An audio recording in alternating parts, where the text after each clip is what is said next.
The ballroom of the Sterling Manor sparkled with golden lights that reflected off crystal glasses and expensive jewelry. Victoria Hayes stood near the champagne fountain, her silk emerald gown hiding the trembling underneath.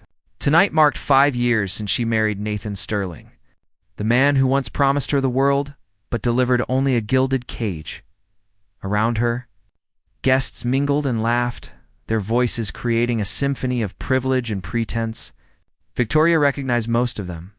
The city's elite, the powerful families, the social climbers who would sell their souls for an invitation to events like this. She had become one of them, or so everyone believed, when words cut deeper than knives and Nathan appeared beside her, his hand gripping her elbow with unnecessary force. His smile was perfect for the cameras, but his whispered words were venom. Stop standing there like a decoration. Mingle, smile, pretend you belong here. Victoria nodded, her throat tight. She had learned over 5 years that arguing only made things worse. She moved through the crowd, making polite conversation with people who barely remembered her name. To them, she was simply Mrs. Sterling, an accessory to her husband's success. Nobody asked about her dreams anymore. Nobody cared that she once wanted to be an architect, that she had abandoned her graduate program when Nathan insisted his wife should focus on supporting his career instead of chasing childish ambitions. Eleanor Sterling. Nathan's mother found her near the dessert table. The older woman's face was set in its usual expression of refined disapproval. Her diamond necklace probably cost more than most people earned in a year. "Victoria, dear, I've been meaning to speak with you." Eleanor's voice carried the warmth of winter frost. "Several guests have mentioned how quiet you've been lately. You really must make more effort. People are starting to talk." Victoria felt something crack inside her chest. 5 years of making effort, of shrinking herself to fit their expectations, of losing pieces of her identity one polite smile at a time. "What would you like me to say, Eleanor?" She heard herself ask, her voice steadier than she felt. "The storm breaks." The older woman's eyes narrowed. "Nathan works incredibly hard to maintain our family's reputation. The least you can do is not embarrass him with your sullen behavior. You should be grateful he chose you despite your ordinary background." Before Victoria could respond, Nathan's voice boomed across the ballroom. "Everyone, if I could have your attention, please." The crowd quieted, turning toward where Nathan stood on the small stage, usually reserved for the band. Victoria's stomach dropped. This was not part of the planned evening. Nathan's smile was broad, but his eyes found Victoria with cold calculation.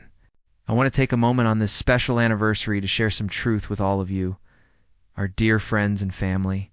He paused for dramatic effect, clearly enjoying the attention. "My wife, Victoria, she tries so hard. But let's be honest, shall we?" Victoria felt frozen, her feet rooted to the marble floor. Around her, guests shifted uncomfortably. Sensing the change in atmosphere, without me, without my name and my money, she would be nothing. Nathan's voice carried clearly through the expensive sound system. She had no real career prospects, no significant achievements, nothing that would have amounted to success. "I gave her this life. I made her somebody. And frankly, I'm tired of pretending she contributed anything meaningful to this marriage, beyond looking presentable at events." The silence in the ballroom was deafening. Victoria saw faces turning toward her, some shocked, others showing barely concealed satisfaction at the spectacle. Eleanor stood nearby, her expression unreadable. Robert Sterling, Nathan's father, looked down at his drink. Unwilling to intervene, Nathan continued, his voice growing louder. "So here's to 5 more years of me carrying this marriage, of me providing everything, while she does what exactly? Shops. Lunches with other bored housewives? Please, let's not pretend there's any real partnership here." The walk. That changed everything's. Something shifted in Victoria's chest. Not just a crack anymore, but a complete shattering of the fear that had kept her silent for so long. She thought of her grandmother, who had escaped an abusive marriage in the 1960s with nothing but courage and determination. She thought of the architecture sketches hidden in her closet, dreams she had buried but never quite killed. She thought of every morning she woke up feeling empty despite the luxury surrounding her. Victoria placed her champagne glass on the nearest table with deliberate care. The soft click of crystal on marble seemed impossibly loud. She walked toward the exit, her heels clicking against the floor in steady rhythm. Each step felt like breaking free from invisible chains. Nathan's voice called after her, switching from arrogant to angry. "Where do you think you're going? We're not done here." "Victoria, get back here right now." She didn't turn around. She didn't run. She simply walked with her head high, past the gasping guests, past Eleanor's shocked face, past the life she had been suffocating in for 5 years.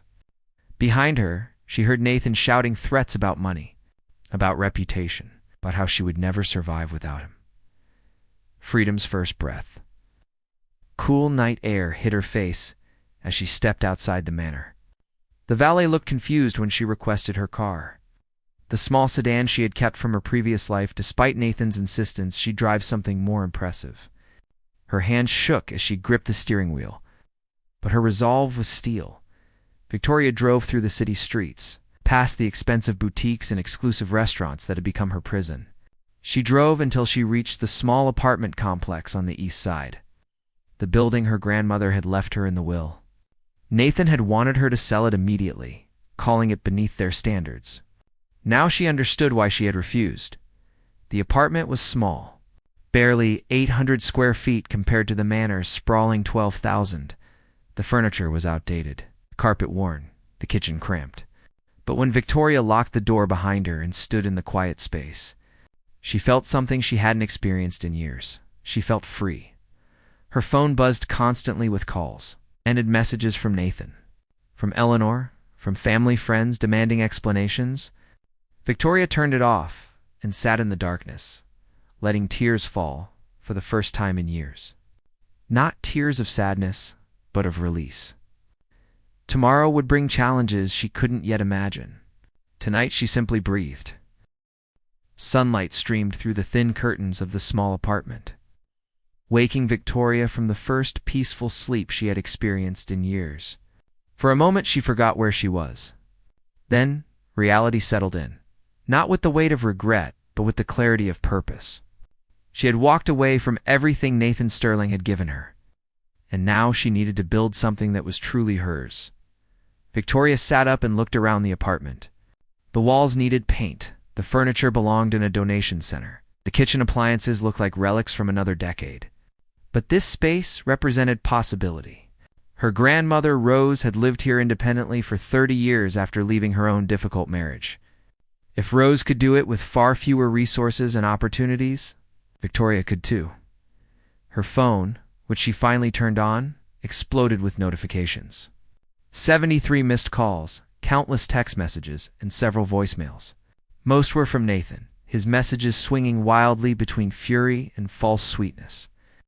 Some were from Eleanor, demanding she return immediately to discuss this embarrassment properly. A few were from society friends, their curiosity thinly veiled as concern. Victoria deleted them all without reading most of them. She kept only one message, from Grace Martinez, the housekeeper who had worked at Sterling Manor for 15 years. The text was simple, but meant everything. "I am proud of you. You are stronger than they ever knew. Call me if you need anything." Facing the real world, the first challenge came swiftly. Victoria opened her laptop to check her bank account, her heart sinking as the numbers appeared on screen. Nathan had already frozen their joint accounts. Her personal account, the one he had allowed her to maintain for personal shopping, contained exactly $2,400. That was everything she had in the world. She made a list. Something her grandmother had taught her during childhood summers. When problems feel overwhelming, Rose used to say, write them down and tackle them one at a time. The list grew quickly. Find income, pay utilities, buy groceries. Get professional clothes for job hunting. Figure out transportation if Nathan reported her car stolen, which he absolutely would. Victoria changed into jeans and a simple sweater. Clothes she had hidden in the back of her closet at the manor because Nathan called them beneath her station. She walked to the neighborhood coffee shop, ordered the cheapest item on the menu, and opened the job search websites on her phone. Her resume looked pathetic. A graduate degree she never completed, abandoned 5 years ago. Before that, an undergraduate degree in architecture and design. No work experience except for a brief internship during college. Nathan had made sure she never needed to work, and now that decision trapped her. The first step forward, after 3 hours of searching and a growing sense of panic, Victoria found a listing that caught her attention. Hartley and Associates, an event planning company downtown, needed an assistant coordinator. The pay was modest, barely enough to cover basic expenses, but it was something. The job description mentioned coordinating logistics, managing vendor relationships, and handling client communications. Victoria had essentially done all of that as Nathan's wife, organizing his business dinners and charity events. Just without pay or recognition, she submitted her application with a cover letter that focused on her event coordination experience, carefully framing her role at Sterling Manor as a professional position rather than spousal duty. It felt like stretching the truth, but it was accurate. She had managed events for hundreds of people, negotiated with caterers and decorators, handled crisis situations when things went wrong. The only difference was, nobody had called it work before. The response came faster than she expected. An email arrived within 2 hours, asking if she could come in for an interview the next morning. Victoria's heart raced as she typed her acceptance. This was real. This was happening. Unexpected allies that afternoon. Grace Martinez appeared at Victoria's door carrying 2 large bags. The housekeeper's warm brown eyes showed concern, but no pity. I brought some things from your room before Nathan could have everything locked up or thrown away. Your clothes? Some personal items? Those architecture books you kept hidden. Victoria felt tears threatening, but pushed them back.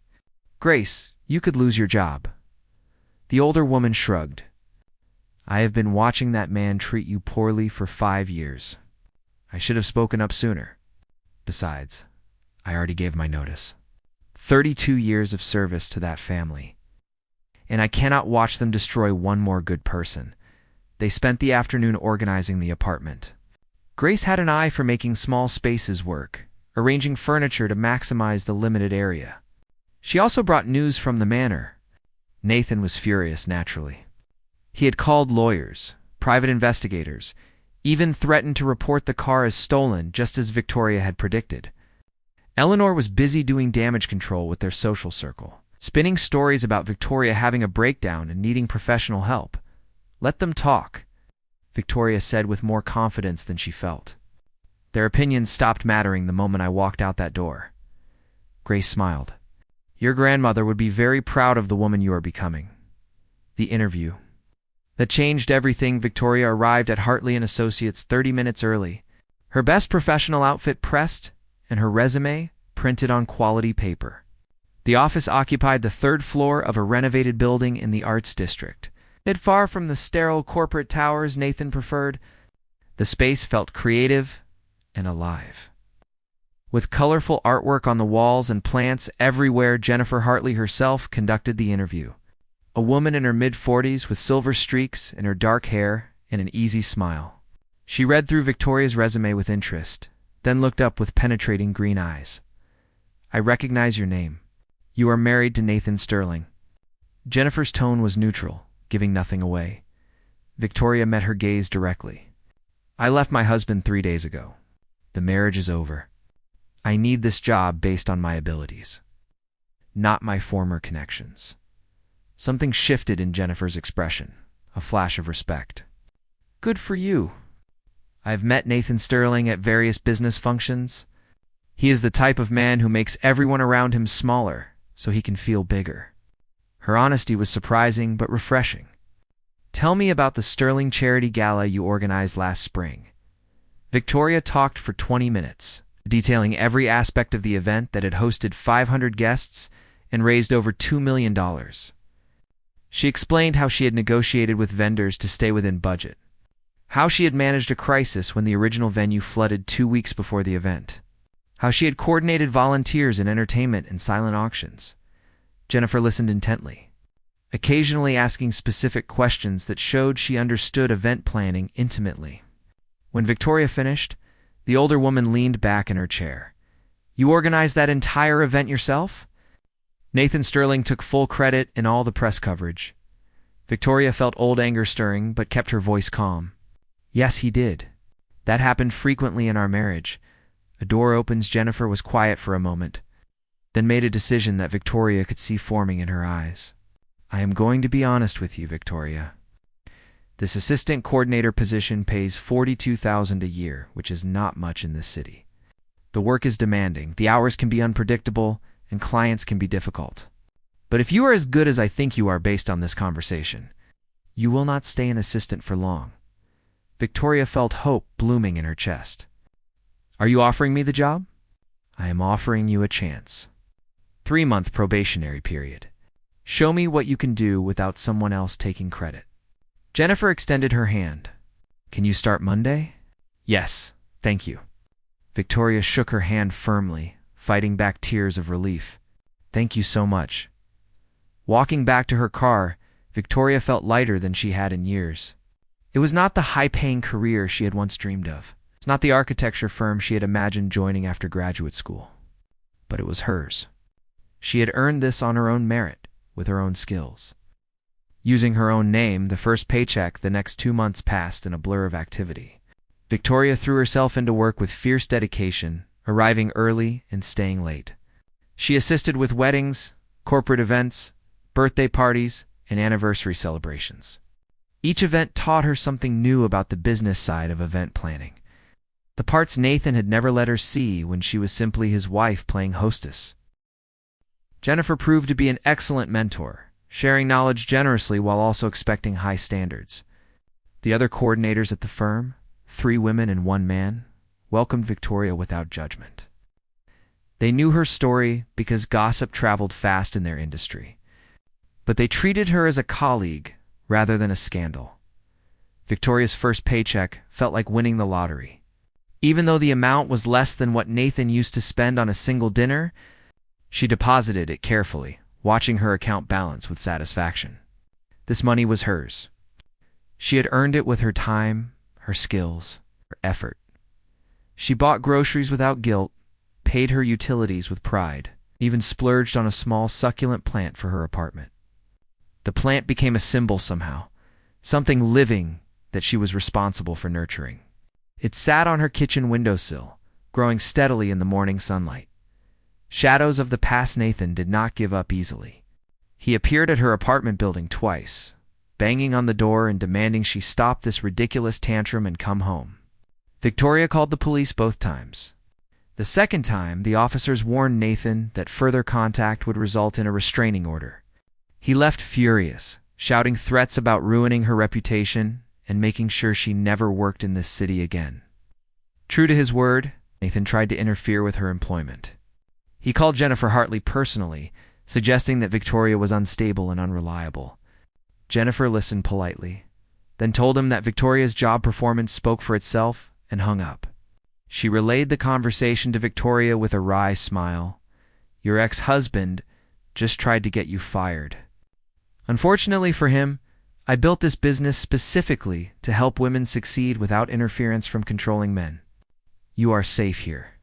Victoria felt overwhelming gratitude, but also growing strength. She was not just surviving anymore. She was beginning to thrive. Each day brought new confidence, new skills, new proof that Nathan had been wrong about everything. She was not nothing without him. She was finally becoming herself. 6 months after walking out of Sterling Manor, Victoria sat in her small apartment, reviewing sketches for what could be her biggest breakthrough. Jennifer had assigned her to lead a major project. A corporate anniversary celebration for Meridian Tech, one of the city's fastest-growing companies. The budget was substantial. The guest list included over 300 people. And the client wanted something innovative and memorable. Victoria worked late into the night, her coffee growing cold as she refined every detail. She had learned so much in these months, not just about event planning, but about her own capabilities. The timid woman who had trembled at Nathan's voice felt like a distant memory. In her place was someone stronger. Someone who trusted her own judgment and refused to be diminished. Her phone rang just past midnight. Jennifer's name appeared on the screen, which was unusual given the late hour. Victoria answered immediately. Concerned something had gone wrong with one of their upcoming events. Victoria, I need you to sit down for this. Jennifer's voice carried excitement rather than worry. Meridian Tech just doubled their budget and changed the venue. They want to hold the event at the Grand Riverside Hotel, the same hotel where the Sterling family hosts all their major functions. Victoria's breath caught. Nathan would certainly be there, or at least hear about it. The Sterling family had connections throughout the city's business community, and Meridian Tech's CEO had attended events at the manor before. I know this complicates things, Jennifer continued. If you want to pass this project to someone else, I will understand completely. But Victoria, you have earned this. You are the best coordinator I have, and you deserve to show everyone exactly what you are capable of achieving. Claiming. Her space Victoria thought of her grandmother Rose, who had once told her that true strength meant facing your fears rather than running from them. She thought of the architecture dreams she had abandoned, the person she had stopped being to please Nathan. She thought of every moment in the past 6 months when she had chosen courage over comfort. I will do it, Victoria said firmly. This is my project, my client, my success. Nathan Sterling does not get to take up space in my head anymore. The next month became a whirlwind of preparation. Victoria coordinated with the hotel staff, negotiated with vendors, designed the event layout, and managed every tiny detail. She brought creativity to the project that surprised even herself, incorporating elements she had always wanted to try, but Nathan had deemed too unconventional. The theme centered around innovation and growth, with interactive technology displays, immersive lighting design, and a layout that encouraged networking while showcasing Meridian Tech's achievements. Victoria worked with local artists to create custom installations, bringing an artistic vision she had suppressed for years. Her team at Hartley & Associates rallied around her. Marcus Chen, one of the senior coordinators, helped troubleshoot technical aspects. Sophie Williams, who specialized in catering coordination, connected her with an amazing chef who created a menu that was both elegant and unexpected. Even Jennifer stepped in to handle some of Victoria's other responsibilities so she could focus entirely on making this event spectacular. The night everything changed. Evening of the Meridian Tech celebration arrived with perfect weather. Victoria arrived at the Grand Riverside Hotel 4 hours early, supervising setup with calm authority. She wore a navy blue dress that was professional yet striking, her hair styled simply, her confidence evident in every movement. The transformation of the ballroom exceeded her vision. Soft blue and silver lighting created an atmosphere that felt both futuristic and welcoming. The technology displays were positioned perfectly, allowing guests to interact without crowding. The catering stations offered innovative small plates that guests could enjoy while networking. Every detail reflected careful planning and creative thinking.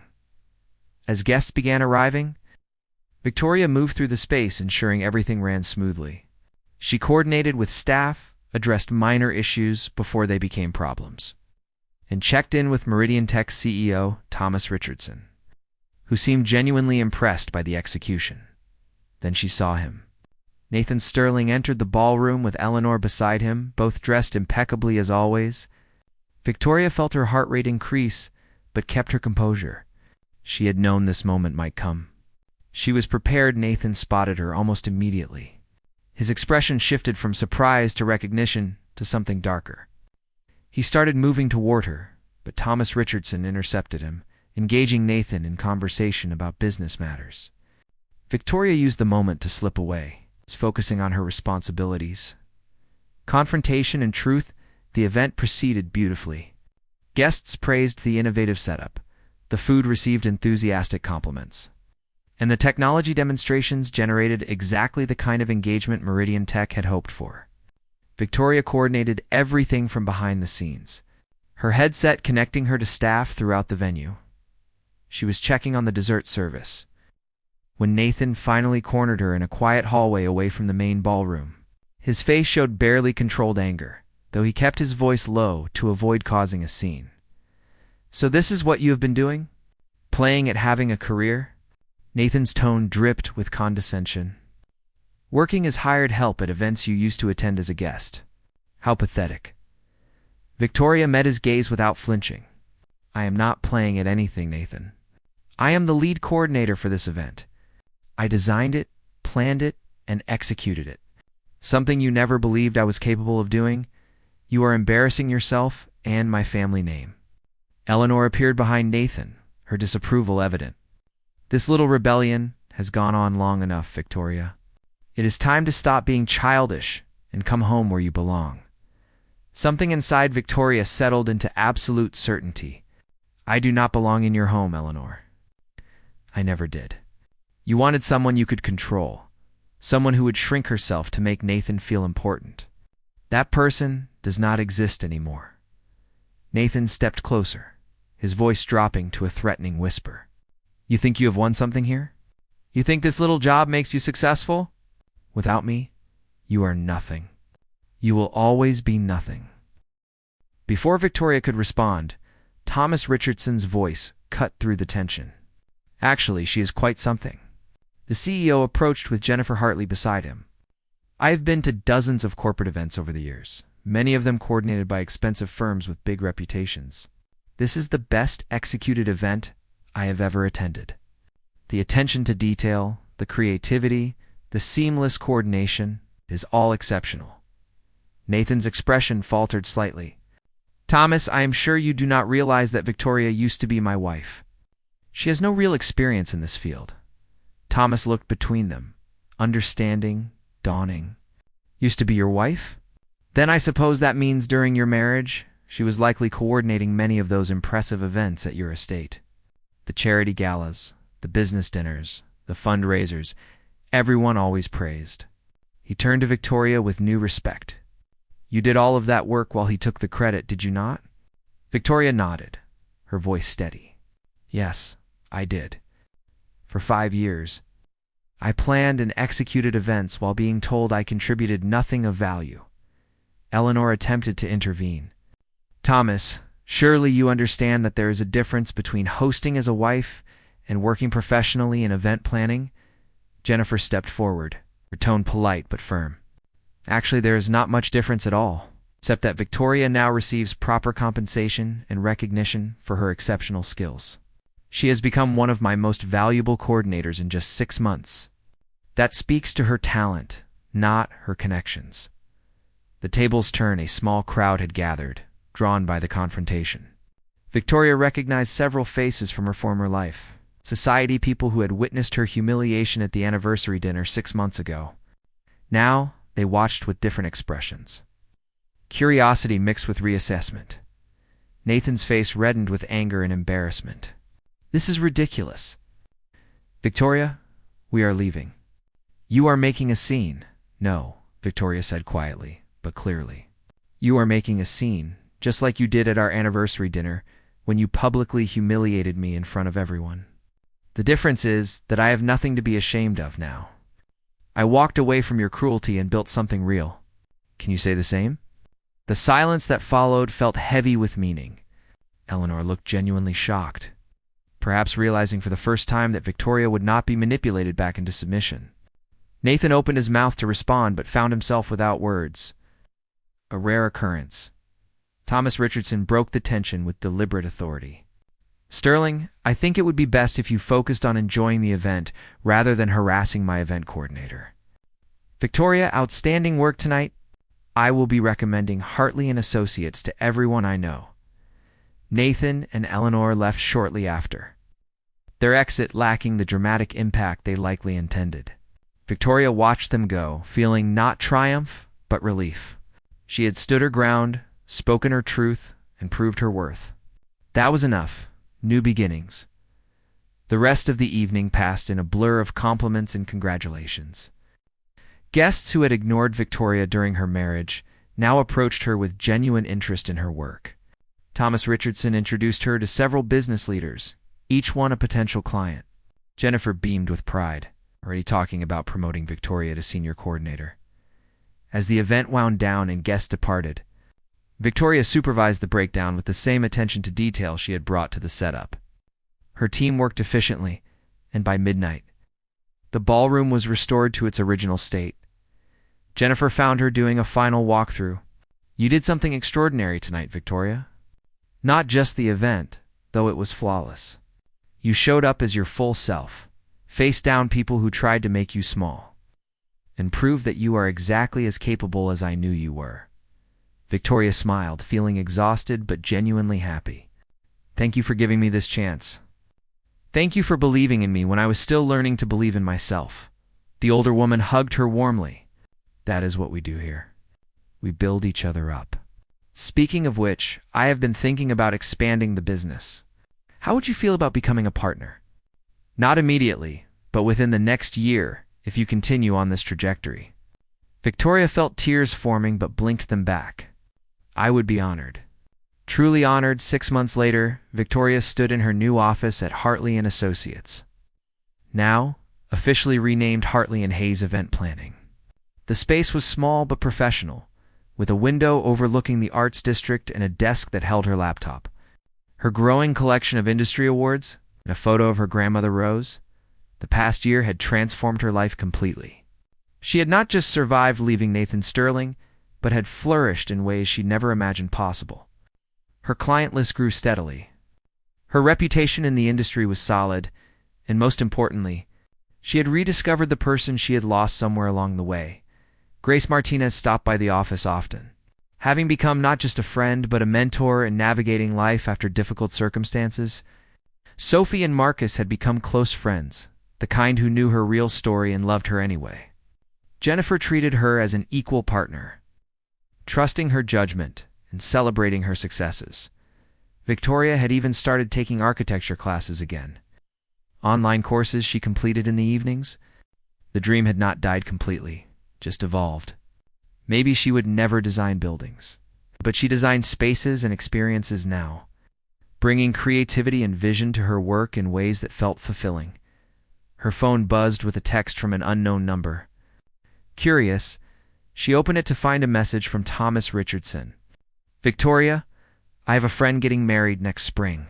She wants something unconventional and beautiful. I told her you are the only person who can make her vision reality. Are you available for a consultation?" Victoria smiled and typed her response. "I would love to discuss it. Thank you for thinking of me." She looked out her office window at the city spread below, the same city where she had once felt trapped and powerless. Now it felt full of possibility. Nathan had been wrong about everything. She was not nothing without him. She was not worthless or incapable or dependent on his validation. She was Victoria Hayes, a successful business owner, a talented event coordinator, a woman who had faced her fears and built a life she was proud of. She was someone her grandmother would be proud of, someone she herself was finally proud to be. The intercom on her desk buzzed. "Victoria, your 3 o'clock appointment is here." She took a deep breath, straightened her jacket, and smiled. "Send them in. Let us create something beautiful." The end.